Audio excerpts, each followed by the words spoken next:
Então, esse último vídeo vai ser para dar algumas indicações para a avaliação parcial 3, depois de fazer essa cansativa revisão, explanação da P2 e um pouco da P3 já também, né, até porque a P3 envolve todo o conteúdo, então está tudo contemplado.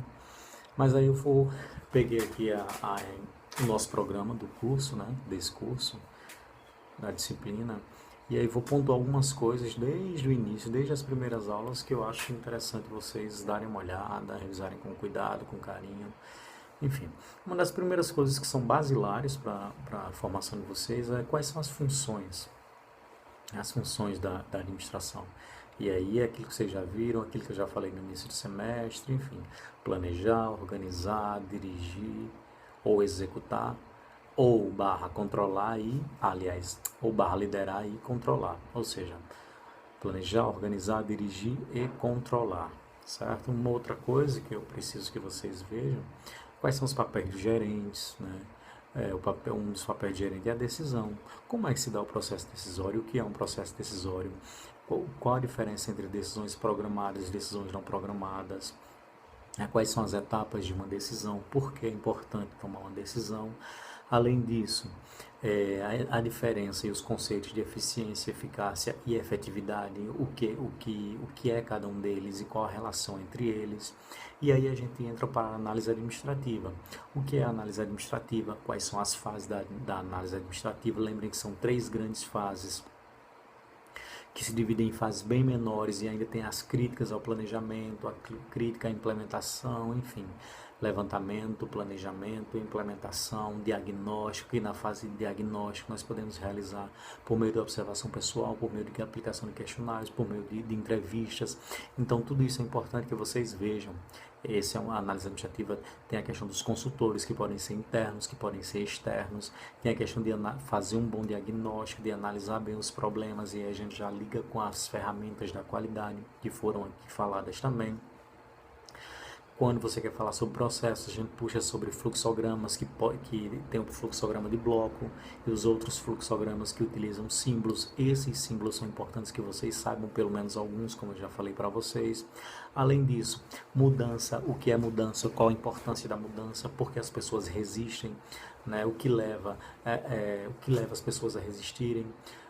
A ideia também do modelo do descongelamento, descongelamento, mudança e recongelamento, né, que é o modelo de Levin. É importante que vocês revejam também. E aí a gente entra mais na área de normalização, né, o que são normas ISO, qual a importância, quais são alguns grupos de normas, e por exemplo, o conjunto de normas 9000, que tem a 9001, o conjunto de normas 14000, a SA 8000, a OSHAS 18001, então todas essas que vocês trabalharam muito bem, nos aplicativos podem ser questão de AP3, então é importante que vocês vejam, que vocês revisem, que vocês treinem um pouco sobre isso, né? Que vocês, na verdade, aprendam sobre isso. Falamos um pouco também de manuais, o que é um manual de organização, como ele deve ser elaborado, quais são os itens que compõem os manuais.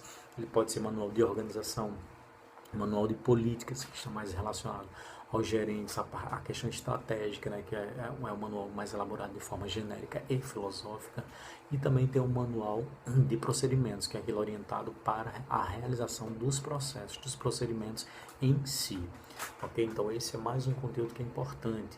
Né? Qual a importância de um manual? O que é um manual? Né? Um conjunto de normas dinâmicas e interativas, como eu falei para você, nenhum manual é estático. Sobre o processo de atualização, né? Pode ser uma edição, uma reedição e um cancelamento. Né? Uma edição é quando você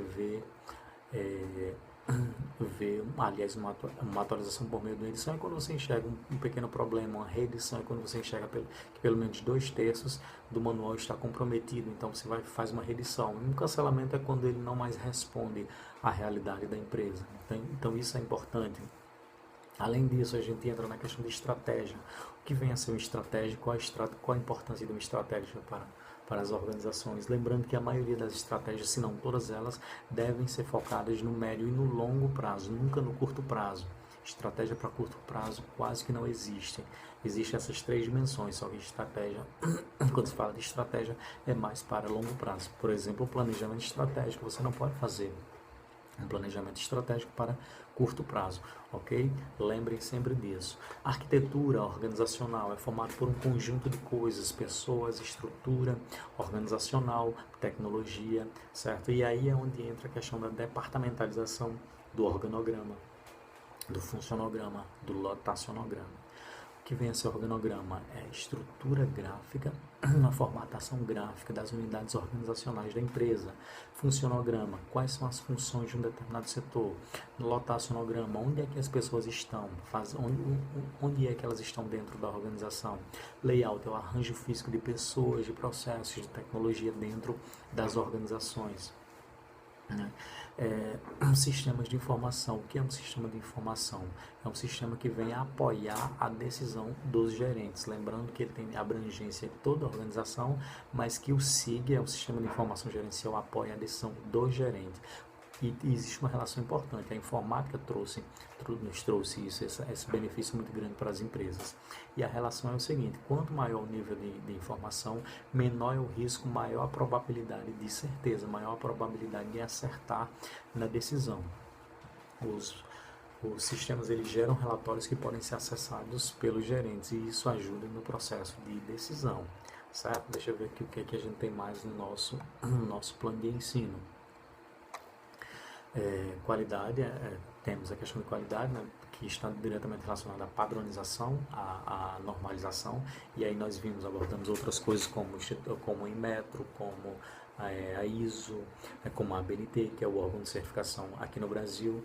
Lembrando que qualquer tipo de certificação que você vá conseguir, por exemplo, você quer certificar pela ISO 9000, então, ou ISO 9001, então aqui no Brasil, você consegue essa certificação, mas você tem que ser acreditado pelo Inmetro. Então, ao lado da certificação da ISO, você tem que ter a certificação, a marca d'água do Inmetro, ou seja, você tem que provar que a sua certificação internacional é reconhecida aqui no Brasil, ok? Então, acho que é isso. Tem a questão dos formulários também, que são importantes para as organizações. Isso a gente já falou pouco, mas dá para a gente entender mais ou menos que eles são importantes, que eles não devem ser repetitivos, que eles devem ser objetivos, que eles devem servir para a gente levantar um diagnóstico. Enfim, são todas essas questões que eu espero que vocês deem uma revisada, que eu espero que vocês vejam esse material que está nos livros, que está nos textos, nos estudos independentes, de forma, nas entrelinhas, que está nos slides, que estão nos dois livros, né, acho que mais que isso, que foram disponibilizados para vocês e que tem na biblioteca. Então acho que é isso. Quaisquer dúvidas que não tenham sido contempladas aqui, vocês podem acessar aqui embaixo e registrar a dúvida, a pergunta, a observação, enfim. Acho que é isso. Por enquanto a gente encerra aqui por vídeo. Eu estou exausto de tanto produzir vídeo. Obrigado. Tchau, tchau. Até a próxima.